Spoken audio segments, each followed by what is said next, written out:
Hello hi നമസ്കാരം. Cinema വാർത്തയിലേക്ക് ഏവർക്കും ഹാർദവമായ സ്വാഗതം. ഞാൻ നിങ്ങളുടെ ഗിരീഷ് കുമാറാണ്.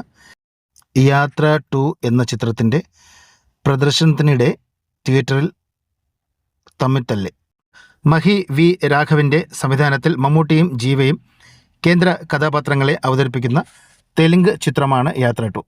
ഇന്നാണ് തിയേറ്ററുകളിൽ എത്തിയത്. 2019 പുറത്തിറങ്ങിയ യാത്രയുടെ സീക്വൽ ആണ് ഈ ചിത്രം.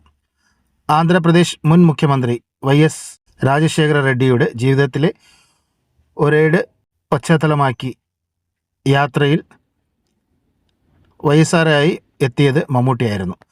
യാത്ര 2-ലെ മമ്മൂട്ടി ഇതേ കഥാപാത്രമായി ഉണ്ടെങ്കിലും വയസ്സാറിൻ്റെ മകനും ആന്ധ്രാപ്രദേശിലെ ഇപ്പോഴത്തെ മുഖ്യമന്ത്രിയുമായ YS ജഗൻമോഹൻ റെഡ്ഡിക്കാണ് പുതിയ ചിത്രത്തിൽ പ്രാധാന്യം.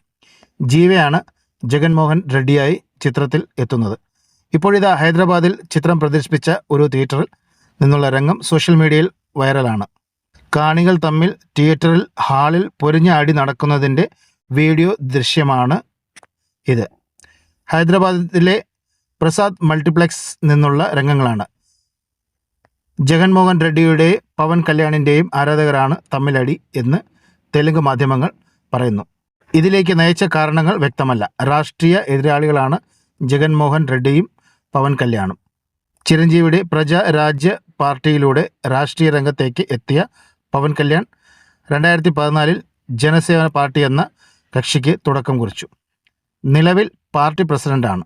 അതേസമയം 26 വർഷത്തെ ഇടവേളയ്ക്ക് ശേഷം മമ്മൂട്ടി തെലുങ്കിൽ അഭിനയിച്ച ചിത്രമായിരുന്നു 2019 പുറത്തിറങ്ങിയ യാത്ര.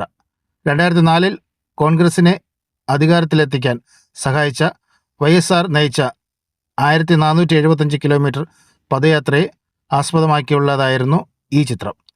3 ഓട്ടം ലിവിസ് ആൻഡ് വി സെല്ലുലോയിഡിൻ്റെ ബാനറിൽ ശിവമോക്കെയാണ് യാത്ര 2 നിർമ്മിച്ചിരിക്കുന്നത്. Thank you very much.